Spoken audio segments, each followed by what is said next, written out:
Ahojte, mestské ulice majú nového hráča. Tentoraz nám ho prináša Dongfeng, značka, ktorá nám už ukázala, že vie ponúknuť väčšie kvalitné SUV a teraz predvádza, že vie zaujať aj v tom najmenšom formáte. Dongfeng Box totiž do mesta priniesol svoju vlastnú osobnosť. Je premyslený, sympatický, efektívny, ale bude to stačiť?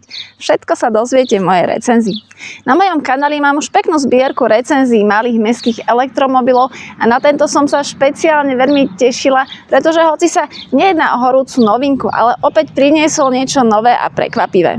Predná časť je navrhnutá s dôrazom na aerodynamickú čistotu. Denné svetlá smerovky sú LED-kové, prepojené svetelnou lištou, ktorá vytvára veľmi moderný svetelný podpis. Máme tu aj takýto nápis "Nami", význam vám prezradím neskôr, pretože ho nachádzame na viacerých miestach na aute. A hlavné svetlomety sú LED-kové. Máme tu pekné spracovanie karosérie a spodný nárazník je mierne zaoblený. Autu to dodáva miernu dynamiku a pomáha to znížiť odpor vzduchu pri jazde. Auto stojí na 17-palcových zliatinových diskoch obutých do pneumatik značky Vanley a nabíjací port máme vpredu vpravo.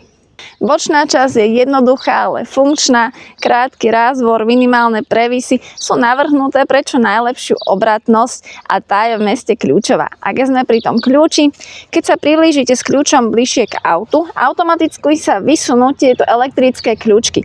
Toto riešenie vydávame skôr v drahších autách a napovedá nám to o technickej vyspelosti tohto modelu. A Dongfeng si tu pre nás pripravil aj takú frajerinu, a to tieto bezrámové okná. Je to veľmi elegantné, sama to mám na mojom aute, ale keď to deti chytajú takto za sklo, je to troška sem tam aj na infarkt. Dizajn zadnej časti je priamočiary. Máme tu veľké piaté dvere, ktoré nám poskytujú pomerne široký a praktický prístup do batožinového priestoru. A zadné svetlá kombinujú LED a halogén. Máme tu aj tretie brzdové svetlo a asi ste si všimli, že tu niečo vizuálne chýba. A áno, je to zadný stierač. Kufor sa otvára manuálne. Máme tu rovnú podlahu, relatívne nízko položenú a máme tu aj takýto šikovný priestor pod dvojitým dnom, napríklad na povinnú výbavu. Objem kufra je 326 litrov, čo vôbec nie je málo na tento segment, a keď sklopíme zadné sedačky, dostaneme až 945 litrov. Jedinou nevýhodou je, že zadné sedadlá nie sú delené, čiže keď ich sklopíte, už si tam nikto nesadne a vy vôbec nebudete môcť počúvať celú cestu s námi, kedy tam už budeme. A kým prejdeme na jazdu, vám poviem ešte jednu zaujímavosť. Značka Dongfeng bola založená v roku 1969 ako strategický projekt čínskej vlády. Tá vybrala odľahlú oblasť v provincii Hubei a rozhodla, že tu bude stať veľký automobilový gigant. Naviezli tam tisíce robotníkov a tí postavali nielen továreň, ale aj komplet celé mesto okolo nej. Dnes má Dongfeng viac ako 176 000 zamestnancov a svoje auta predáva v viac ako 100 krajinách sveta. A slovo Dongfeng v čínštine znamená východný vietor. V čínskej histórii aj kultúre to má silnú symboliku. Východný ako symbol rastu, industrializácie a slovo vietor ako symbol sily, ktorá prináša zmenu a pokrok. A toto ste možno nevedeli. Nie je zač? Tento model je v segmente malých mestských elektromobilov a najväčšími konkurentmi sú mu BYD Dolphin Surf. Oni sú si konkurenti cenou, veľkosťou. BYD má väčší dojazd, ale Dongfeng Box má napríklad veľmi moderné technológie.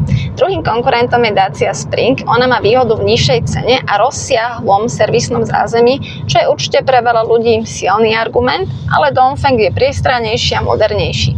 Tretím konkurentom je Hyundai Inster. On ponúka vyšší výkon, väčšiu batériu, no aj výrazne vyššiu cenu a recenzie na Inster aj Dacia Spring nájdete na mojom kanáli. Čo sa týka samotnej jazdy, toto je mestské auto telom aj dušou, je to cítiť, v meste je svížne, obratné, má malý polomer otáčania, čiže sa s ním aj veľmi dobre manévruje a zaparkujete s ním aj tam, kde by ste s bežným autom o tom ani nesnívali. Diaľničné presuny zvláda tiež veľmi dobre. Ako je cítiť, že ten výkon nie je športový, ale na takéto bežné dochádzanie zo satelitu to určite stačí, na diaľnici sa nestratí. Ja som s ním po diaľnici dosť jazdila tým, že bývam pomerne ďaleko od Bratislavy a musím povedať, že sa v ňom cítim veľmi bezpečne. Skôr než výkon, tu ale budete riešiť aerodynamický šum, pretože pri tých vyšších rýchlostiach už sa dostáva do kabíny, takže treba si troška zhlasiť rádio, ale musím pochváliť odlučnenie v meste, tam je kabinka vyslovene tichá.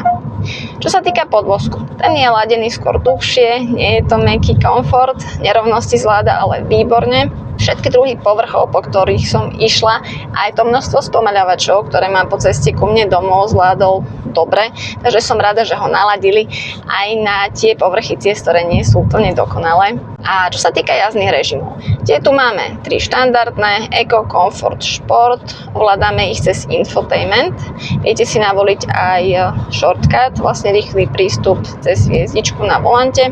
A ja som bola veľmi zvedavá na režim Šport, ako sa auto bude správať a musím povedať, že v tomto režime je to taký milý športík, snažil sa.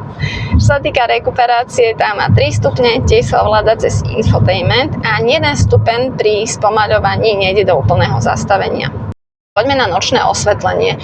Počula som rôzne aj kritické slová na osvetlenie v noci a môžem súhlasiť iba čiastočne a začnem mínusmi. V tomto modeli máme adaptívne prepínanie diaľkových a stretávacích svetiel, majú rozdielnu farbu a vidíte aj odlesky. Ďalším mínusom je, že sa nám ambientné osvetlenie odráža do spätných zrkadiel.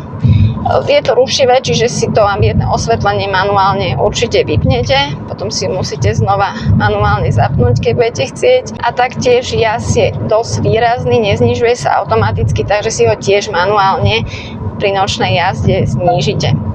No ale poďme na plusové stránky. Ako môžete aj vidieť, ten dosvit je výborný, s tým som naozaj spokojná.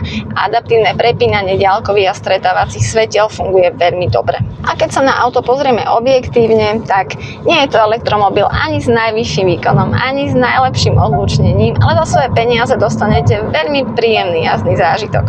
Auto sa predáva v 3 verziách E1, E2, E3. E1 má menšiu batériu s kapacitou 31,4 kWh a viete si ho kúpiť za 20 000. E2 má väčšiu batériu s kapacitou 42,3 kWh a viete si ho kúpiť za 22 500 eur. A verzia E3 má tú istú batériu čo E2 a je za 24 000 eur. A verzia E3 oproti E2 má navyše napríklad práve to spomínané adaptívne prepínanie stretávacích a diaľkových svetiel, 360 stupňovú kameru, vyhrievané a odvetrávané stadlom vodiča a tak ďalej. Poďme na technické detaily. Auto pracuje s predným synchrónnym motorom s permanentným magnetom a maximálnym krútiacim momentom 160 Nm. Výkon je 70 kW, čo predstavuje 95 koní a myslím si, že na takéto bežné mestské a okresné jazdenie to bude určite stačiť. Maximálnu rýchlosť vie auto dosiahnuť 140 km za hodinu.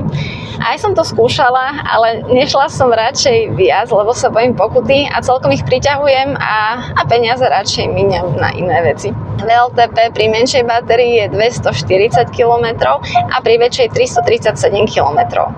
Čo je ale veľmi dôležitý parameter, je priemerná spotreba. Tieto spotreby vám samozrejme poviem na konci, ale prezradím, že ma veľmi milo prekvapili. No a ešte vám poviem, že Dongfeng Box stojí na platforme Quantum S3. Ona je postavená čisto pre elektromobily a má veľa výhod. Umožňuje napríklad znížiť výrobné náklady, čo sa môže pozitívne odraziť na nižšej cene. Umožňuje vývoj rôznych modelov na rovnakom základe a taktiež maximalizovať priestor pre posádku. Ďalšou výhodou je energetická efektivita, čo má práve súvisť s tou nižšou spotrebou. Poďme na záruku, tam sú sympatické čísla, ponúkajú 5 rokov alebo 100 000 km na auto a na batériu je to 8 rokov alebo 160 000 km. Spomeniem ešte jazdných asistentov. Veľmi sa mi páči, že už v základe tu máte adaptívny tempomat. Ten funguje vyslovene spoľahlivo, pekne dodržuje vzdialenosť, rýchlosť od auta pred vami, auto v jazdnom pruhu. Ďalej tu máme monitorovanie únavy vodiča, kameru nájdete tu na ľavej strane. Ďalej tu máme asistenta na jazdu v dopravnej zápche, zadné parkovacie senzory a tak ďalej.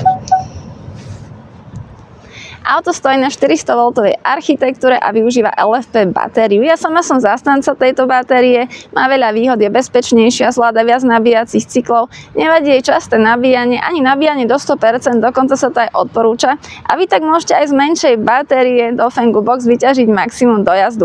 Auto sa predáva s dvoma typmi batérie, buď s kapacitou 31,4 kWh a maximálnym DC nabíjacím výkonom 77 kW, alebo s väčšou kapacitou 42,3 kWh a maximálnym DC nabíjacím výkonom 88 kW.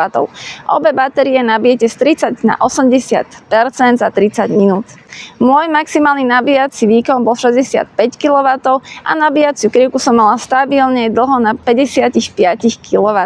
Čo je dôležité spomenúť je, že auto nedisponuje predohrevom batérie, čiže batéria sa nemôže dostať do optimálnej teploty, pripraviť sa na nabíjanie, ale za to tu máme vehicle to load a vehicle to vehicle v tých vyšších výbavách E2 a E3 a za toto určite palec hore. Kde som nevyskúšala tieto funkcie, ale je skvelé, že sú tu, pretože vôbec to nie je štandard v tomto segmente.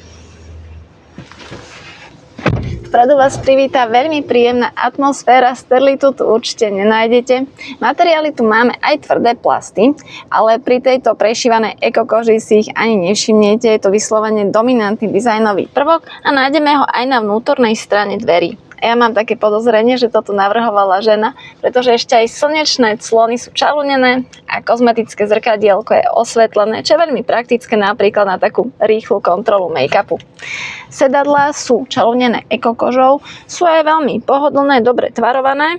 Viete ich sklopiť až do úplnej roviny. Nebudem to tu teraz predvádzať, ale je to veľmi pohodlné, môžete kráľovsky odpočívať pri nabíjaní.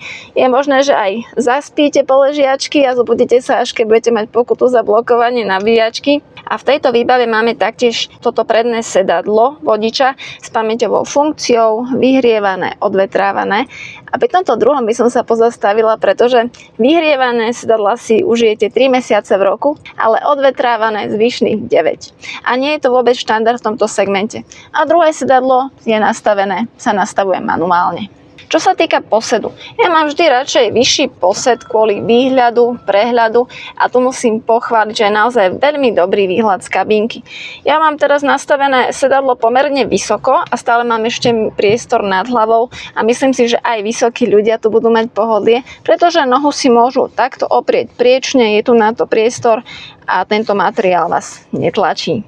Čo sa týka úložných priestorov, tu máme vo dverách.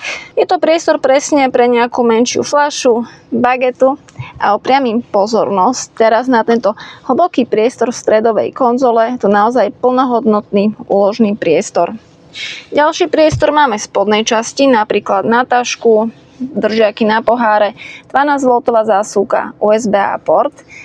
A teraz vám ukážem jeden veľmi pekný priestor. Tiež mi to potvrdzuje moju domnienku o tom, že toto navrhovala žena, pretože je to taký krásny, organizovaný priestor. Tento materiál mi pripomína satén, naozaj veľmi pekné. Ale svetielko reflektora poprosím na túto bezdrôtovú nabíjačku na telefón, pretože je aj chladená. A to naozaj nenájdeme ani v oveľa väčších a prémiovejších autách. Volant tu máme dvojramenný, dvojfarebný, veľmi dobre sa drží. Naľavo ovládame tempomat a nastavujeme si informácie v prístrojovom paneli, napravo audio. Naľavo páčka na smerovky a napravo páčka na voliť smeru jazdy. Tlačidlo štart, stop tu nenájdeme. Funguje to podobne ako v Tesla alebo Mazde 6e, len si dáme smer, môžeme ísť a keď dojazdíme, dáme auto do parkovacej polohy, môžeme vystúpiť. A upriamím teraz pozornosť na tento prístrojový panel, pretože má iba 5 palcov. Ja som si myslela, že čo tam uvidím, keď je taký malý, ale naozaj bohato to stačí, poskytuje nám všetky dôležité informácie, priemerné spotreby, celkové spotreby, dojazd, tlak v pneumatikách, ale hviezdou celého interiéru je tento 13-palcový infotainment display. A to nielen pretože tam takmer všetko nastavujeme, fyzické tlačidlá tu nevidíme, ale najmä pretože je veľmi užívateľský, prívetivý. Ja mám veľmi rada takéto hravé riešenia. A my zavarili, pretože naše deti teraz tiež chcú mať auto s mačkou, takže díky Dongfeng. Cez tento gramofón si viete nastavovať hudbu. Keď stlačíte lampu, tak si viete nastaviť farbu, intenzitu, ambientného osvetlenia. Máme tu takéto motivačné citáty, takže tu môžete aj duchovne rásť, mačičku môžete pohľadkať, poškrapkať, ale potom musíte poškrapkať aj spolujazdca, aby sa necítil ukrivdený.